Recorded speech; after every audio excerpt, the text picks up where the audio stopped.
இருக்கும் போது குரானை தொடலாமா இல்ல ஓதலாமா? இதனுடைய ஆதாரம் எனக்கு ஹதீஸ் மூலமா தேவை. நமக்கு வழிகாட்டி அவங்க என்ன சொல்றாங்களோ அதை பிறகுதான் நம்ம செய்யணும். அதுக்காகத்தான் உங்களுக்கு உம்மத்தம் இருந்துட்டு இருக்கிறோம்.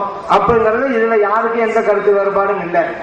குர்ஆனை ஒது இல்லாம தொடலாமா அது சுத்தம் இல்லாம ஓதலாமா அப்படிங்கிறதுக்கு யாருதான் தீர்வு சொல்லணும்? இறைத்தூதர் சொல்லலாம், அவங்கதான் நமக்கு சொல்லணும். ஏன்னா மார்க்கத்தில் ஒண்ணு கூடும் கூடாதுங்கிறதெல்லாம் நாம உருவாக்க முடியாது. இறைத்தூதர் ஸல்லல்லாஹு அவங்கதான் அறிவித்து தரணும். இப்ப நீங்க கேட்ட கேள்விக்கு நபிகள் ஸல்லல்லாஹு அலைஹி வஸல்லம் தீர்வு சொல்லி தந்துட்டு போயிருக்கிறாங்க. எப்படின்னு கேட்டா, லா யமுஸ்ஸல் குர்ஆன இல்லா தாஹிர், பரிசுத்தமானவங்க தான் குர்ஆனை தொட வேண்டும் என்று நபிகள் ஸல்லல்லாஹு அலைஹி வஸல்லம் சொல்லி இருக்கிறாங்க. இந்த ஹதீஸ் முவத்தாவிலே பதிவு செய்யப்பட்டிருக்கு, தாரகுத்னியிலும் பதிவு செய்யப்பட்டிருக்கு. அதே போல நபிகள் ஸல்லல்லாஹு அலைஹி வஸல்லம் அவங்க சொன்னாங்க, லா தக்ரவுல் ஹாயிது, மாதவிடாய் பெண்கள் ஓதக்கூடாது, வலல் ஜுனுபு, குளிப்பு கடமையானவர்களும் ஓதக்கூடாது, ஷையம் மினல் குர்ஆன், குர்ஆனில் எந்த பகுதியையும் ஓதக்கூடாது என்று நபிகள் ஸல்லல்லாஹு அலைஹி சொல்லியிருக்கிறாங்க. இந்த ஹதீஸ் திர்மிதியிலே பதிவு செய்யப்பட்டிருக்கிறது. அதனால நபிகள் ஸல்லல்லாஹு அலைஹி வஸல்லம் நமக்கு வழிகாட்டிட்டாங்க. நீங்க ஒது இல்லாம இருந்தா தொட வேணாம், சுத்தமா இருந்தா தொட வேணாம் சலாம் சொல்லிட்டாங்க. அதே போல ஒரு ஆளுக்கு குளிப்பு கடமை, அவர் ஓதலாமா ஓதக்கூடாது சலாசலம் சொல்றாங்க. அவர் பெண்கள் மாதவிடாய் நிலையில இருக்கிறாங்க, ஓதலாமா ஓதக்கூடாது. இதை நம்ம சொல்லல, இறைத்தூதர் ஸல்லல்லாஹு அலைஹி வஸல்லம் அவங்க தான் சொல்றாங்க. அவங்க பின்பற்றி நடக்கவே நமக்கு கடமை. இன்னொன்னு, இன்னைக்கு சில பேரு இந்த ஹதீஸ் நாங்க அது சரியில்லை இது சரியில்லை அதனால எப்படி வேணுமானாலும் தொடலாம் ஓதலாம் என்று சில பேர் சொல்றாங்களே, கொஞ்சம் யோசிச்சு பாருங்க. மனிதன் ஒரு புத்தகத்தை எழுதுறான், அல்லாஹ்வுடைய வேதமும் இருக்கிறது. மனிதனுடைய புத்தகத்தை யாரு வேணுமானாலும் தொடலாம், யாரு வேணுமானாலும் படிக்கலாம். இறைவனுடைய வேதத்தையும் அந்த நிலையில் கொண்டு போய் வைத்தா அல்லாஹ்வுடைய வேதமும் மனிதன் எழுதிய புத்தகமும் ஒன்னா? கொஞ்சம் யோசிச்சு பாருங்க. அப்ப என்ன கண்ணியம் இது? நான் சாதாரணமா கேட்கிறேன், ஹதீஸ் தெளிவாக இருக்குது, ஏன்னா அறிவுபூர்வமா கேட்கிறேன். நம்ம யோசிச்சு பார்த்தாலே தெரியும். ஆனா மனிதன் எழுதிய புத்தகத்தை தான் யாரு வேண்டுமானாலும் ஓதலாம். அல்லாஹ்வுடைய வேதத்துக்கு அப்படி சொன்னா அப்ப எல்லாம் ஒன்னா? மனிதனுடைய புத்தகமா அல்லாஹ்வுடைய வேதம் ஒன்னா? இது சாதாரண யோசிச்சு பார்த்தாலே தெரியும் சுத்தம் வேணும் அப்படிங்கிறத. அதனால நபிகள் ஸல்லல்லாஹு அலைஹி வஸல்லம் அவர்கள் இதற்கும் நமக்கு தெளிவான வழிகாட்டி இருப்பதால் சுத்தத்தோட அணுக வேணும். குர்ஆனுக்கு மட்டும்தான் இந்த சட்டங்களை நீங்க புரிஞ்சுக்கிறங்க. இன்னொரு விஷயம், இப்ப நம்ம திக்ர் செய்யறோம், ஸலவாத் ஓதுறோம், இதுவெல்லாம் கூடுமா? இதுவெல்லாம் கூடும், அதுக்கு தடை இல்லை. எதுக்கு தடையோ அது மட்டும்தான். இப்ப சில பேர் கேட்பாங்க, இதை வச்சுக்கிட்டு சில பேர் கேள்வி அவங்க கேட்பாங்க. எப்படின்னு கேட்டா, என்னங்க குர்ஆன் எல்லாருக்கும் தாங்க நேர்வழி காட்ட வந்துச்சு, இவங்க சுத்தமானவங்க தான் தொடரணும்னு சொன்னா, இப்ப மாற்று சமயத்துக்காரவங்க எல்லாம் இருக்கிறாங்க, அவங்களுக்கு போய் சுத்தத்தோட தான் கொடுக்கணும்னா அவங்க சுத்தமா ஆக முடியாது. நீங்க குர்ஆனை எப்படி போய் கொடுப்பீங்க?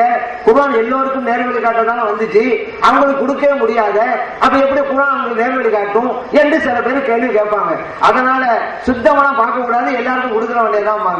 நம்ம சொல்லுவோம், இந்த குர்ஆன் எல்லாருக்கும் நேர்வழி காட்ட தான் வந்துச்சு, அப்ப எப்படி கொடுத்தா நேர்வழி காட்டமோ அப்படித்தானே கொடுக்கணும். அதைத்தான் நம்ம செய்ய சொல்றோம். இவ எப்படி கொடுத்தா நேர்வழி காட்டுங்க? ஒரு ஆள் தமிழ் பேசுவர் இருக்கிறாரு, அவருக்கு நீங்க வெறும் அரபி குர்ஆனை கொண்டு போய் கொடுத்தா அவருக்கு தெரியுமா? அவர் மாட்டும சமுதாயத்தில் வச்சுக்கிறங்க, தமிழ் பேசுவாரு, அவருக்கு நீங்க அரபி குர்ஆன் போய் கொடுக்குறீங்க, வாங்க அப்படியே திட்டு வச்சு கொடுங்க, முடிஞ்சு போச்சு. நீங்க என்ன செய்யணும்? உண்மையிலே குர்ஆன் வழிகாட்டும் நீங்க நம்பினா, தமிழ்காரர் பேசுறாரு, தமிழ் டிரான்ஸ்லேஷன் கொண்டு போய் கொடுங்க, அவர் படிப்பாரு. நம்ம குர்ஆனுக்கு மட்டும்தான், அரபி மட்டும் உள்ள குர்ஆனுக்கு தான் அந்த சட்டம் வருங்க. மொழியாக்கத்துக்கு குர்ஆனுடைய சட்டம் வராது. காரணம், அதுக்கு பேர் குர்ஆன் அல்ல, டிரான்ஸ்லேஷன், மொழியாக்கம், தர்ஜமா. குர்ஆனுக்கு தான் இந்த சட்டம். அப்ப நீங்க அதே போல ஒரு ஆள் இங்கிலீஷ் படிக்க தெரியும், அவர்கிட்ட போய் மாற்று சமயத்துக்காரு அவர்கிட்ட அரபி குர்ஆனை வச்சாக்கா வாங்கி அப்படியே பத்திரமா வைப்பாங்க, அவ்வளவுதான், முடிஞ்சு. அப்ப நேர்வழி காட்டும், அதுக்காகத்தான் கொடுத்தேன், ஏதோ சும்மா பேசிட்டு இருக்க வேண்டியதுதான், அது பாட்டு தூங்கும் அந்த குர்ஆன். அப்ப என்ன செய்யணும்?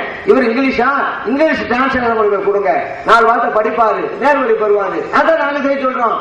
அதனால மற்றவங்களுக்கெல்லாம் குர்ஆன் செல்ல விடாமல் இவர்கள் தடுக்கிறார்கள், அப்படி எங்க மேல குற்றச்சாட்டு வைக்கிறது. நாங்க அப்படி செய்ய மாட்டோம்.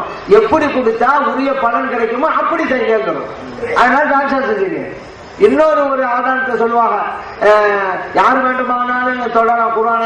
நபி நாம் ஸல்லல்லாஹு அலைஹி வஸல்லம் கடிதம் எழுதினாங்க மன்னருக்கு, அதுல ஆயத்தை எழுதி அனுப்புனாங்க. அப்ப அவர் இன்னும் முஸ்லிமாவா இருந்தாரு, அந்த கடிதத்தை ஆயத்தை எழுதின கடிதத்தை அவர் தொட்டுதானே இருந்தாரு, படிக்கத்தானே செஞ்சாரு, அப்படி கொண்டு வருவாங்க. ஆக அல்லாஹ்வுடைய வேதம் மற்ற மனிதனுடைய புஸ்தகங்கிற நிலை நிறுத்துறதுக்கு படாத பாடுபட்டு நிலை நிறுத்துவாங்க. நல்ல விஷயத்துக்கு படாத பாடுபட்ட பரவாயில்ல, அல்லாஹ்வுடைய வேதத்தை மற்ற புஸ்தகம் மாதிரி ஆக்கிறதுக்கு அவ்வளவு முயற்சி. சார் நான் கேட்கிறேன், இந்த ஹதீஸ்ல ஒரு சுத்தம் இல்லாமல் குர்ஆனை தொடலாம்ங்கிறது என்ன ஆதாரம் இருக்குது? சுத்தம் இல்லாம கடிதத்தை தொடலாம் என்பதற்கு தான் ஆதாரம் இருக்குது. கடிதத்தை தொடலாம். ஒரு கடிதம் வருது, அது ஒரு வசனம் எழுதிருக்கு, ஒரு ஆளுக்கு சுத்தம் இல்ல, அந்த கடிதத்தை தொடலாமா? நாங்களே சொல்லுவோம் தொடலாம். ஏன்? அந்த கடிதம் குர்ஆனா? வசனம் எழுதப்பட்டு விட்டாலும் குர்ஆனா மாத்திரமா? வசனம் எழுதினாலும் அது கடிதம், லெட்டர், அது லெட்டர் தொடலாம். நாங்களும் சொல்றோமே, இது இன்னைக்கே சொல்லல, அந்த காலத்துல சொல்லிட்டு தான் இருக்கிறோம்.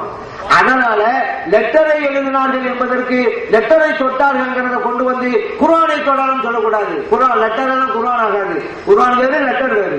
அப்ப தெளிவான ஆதாரம் கொண்டு வரணும். சுத்தம் இல்லாவிட்டாலும் குர்ஆனை தொடலாம் தெளிவான ஆதாரம். அப்படி ஆதாரம் கிடையாதுங்க.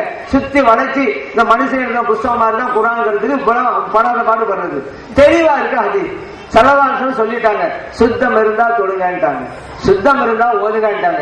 அல்லாஹ் வேதத்துக்கு நாம் கொடுக்கிற மரியாதைன்ட்டாங்க. அந்த மரியாதை காப்பாற்ற வேண்டியது ஒவ்வொரு இஸ்லாமியோட கடமைங்கிறத நாம் புரிந்து கொள்ள வேண்டும்.